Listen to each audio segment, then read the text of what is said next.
Your bio, as folks look at it, acknowledges your personal experience with serious mental illness and your experience in the recovery community. What have you learned about accompaniment from those experiences, and how does that relate to what you do as a peer support specialist? Thank you, Dobie. My name is Jonathon Clemente. It's an honor to be here. Thank you so much for hosting this, and thank you for all the work that went into making this happen. So to answer your question, I need to talk a little bit about my own personal experience. And as you mentioned, I do have a history with serious mental illness, and I actually have a co-occurring disorder is what I've learned through my life experience. I have a substance use disorder and a psychotic disorder. And so I want to tell a little bit about just kind of how that kind of came to be, and then kind of related to my work as a peer support specialist. And so first off, I need to say that I was blessed to have been born into a tremendously loving family, and they continue to be an amazing family. And they introduced us to great principles and set a fine example of love and service. And I don't know why I kind of chose to go a different path, but around my adolescence, and I kind of always had a rebellious streak and just started to experiment with drugs and alcohol. And as I did, I noticed that I started to have other problems. And thankfully, I was able to find a 12-step program, which ultimately solved the substance use issue. But as they say in this 12-step program, alcohol is just a symptom of our problem. The real problem is underneath the substance use. And one of the things that was underneath the substance use was a mental illness. Now, I don't know, which came first, the chicken or the egg. I think they kind of fed each other. And my life was in a pretty desperate spot. And so one of the ideas that this 12-step program introduced me to was this whole concept of sponsorship, and having a sponsor to kind of walk with you in sobriety and teach you how to live sober one day at a time. And so, in addition to, I've always had the loving support of my family and parents, but through this 12-step program, I was blessed to meet another man that had suffered from alcoholism, and he related his own experiences and laid out a spiritual program of action. And I was blessed to be able to get sober, and I've been sober since December 14th of 2003.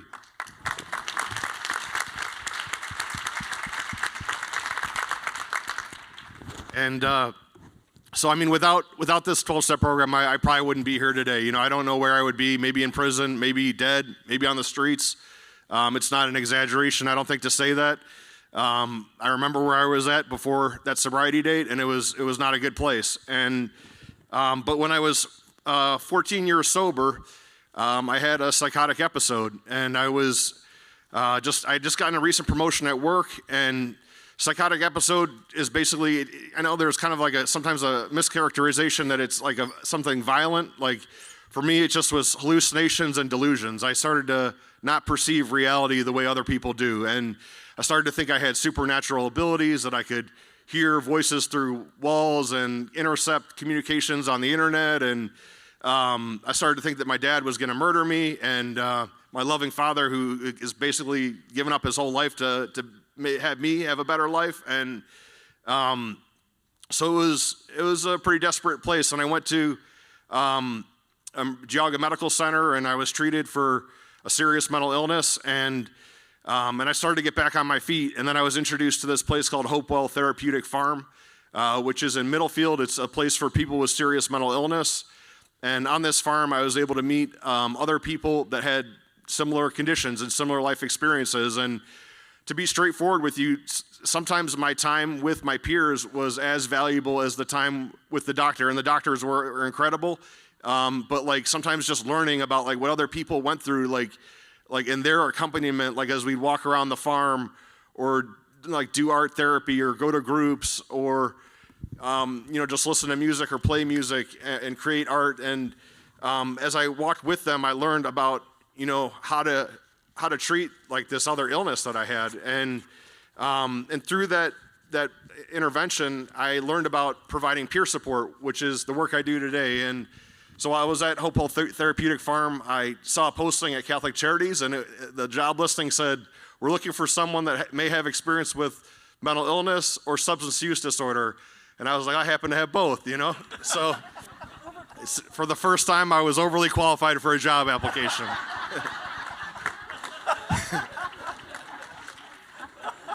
So I applied for the posting, and I got hired, and I've been providing peer support work. It's amazing work. Basically, it's a little bit different. I'm not a counselor. I'm not a director. I'm basically kind of just like a person that tries to help empower other people that are like me. And we try to walk together and share our experiences, of recovery, and we try to figure out like what works and what doesn't work. Some of the guys struggle with substance use too, and we try to I don't like lecture them. I just share kind of my experience. Like when I smoked cannabis, it made my psychotic features more pronounced. Like, are you having that experience? Sometimes we do things that are really like just kind of like team building. Like we might share a meal together. Other times we're going to a baseball game or the art museum. Sometimes we go to like the Magnolia Clubhouse. Shout out to the Magnolia Clubhouse. Sometimes we go to Future Directions. And, those are great resources to have in our community. And I thank you for all the other people that are here supporting their nonprofit as well. But I just want to highlight those two because we do use them as a resource, and they're amazing places. And so it's been a tremendous journey. I did want to touch on, I'm not the best timekeeper, but I did want to touch on one aspect of accompaniment that is dear to me, and that's the blessing of having been married this past May. So when I left Hopewell and was working for a while, my sponsor started to get on my case. Hey, why are you not going out and trying to date people? And my therapist was on the same page, and so they kind of worked on me together. And I would go on these different dates, and it was sometimes discouraging. Like when you have a psychotic disorder and a substance use disorder, and you don't have the best employment track record, like you're not maybe the most marketable candidate, but my sponsor and therapist just kept encouraging me, and just keep putting yourself out there, put your best foot forward, don't sell yourself short. And in this, like 3 years ago or so, I met my wife today, and she had heard that I never went to my high school prom, and so she organized this special event where she rented out a ballroom and had me picked up in a limousine and had a DJ, and my favorite meal was there, and so like how could I not propose to her, and so it's been a really we'll almost be married a year in May, and it's just been a great journey, and having her by my side has been a great blessing. And then just in closing, I just wanted to say that one of the things that 12-step program reintroduced me to, that my parents had always instilled in me when I was young, was this idea of a God of my understanding, having a spiritual connection. And I'm thankful that I'm hearing that message relayed here today too. That this is, the medication and the therapy is needed and excellent. But for me, my personal experience, and I don't speak on behalf of everyone with psychosis, but for me personally, having, a spiritual life, like for me, like a relationship with Jesus, has transformed my life and given me purpose and meaning in ways that I never imagined. And it's brought inspiration to do the work that I do and to treat the illnesses that I have. Like I would have never had the courage to treat my mental illness without that relationship with the higher power, and knowing that he had my back and that he continues to have my back, So thank you so much.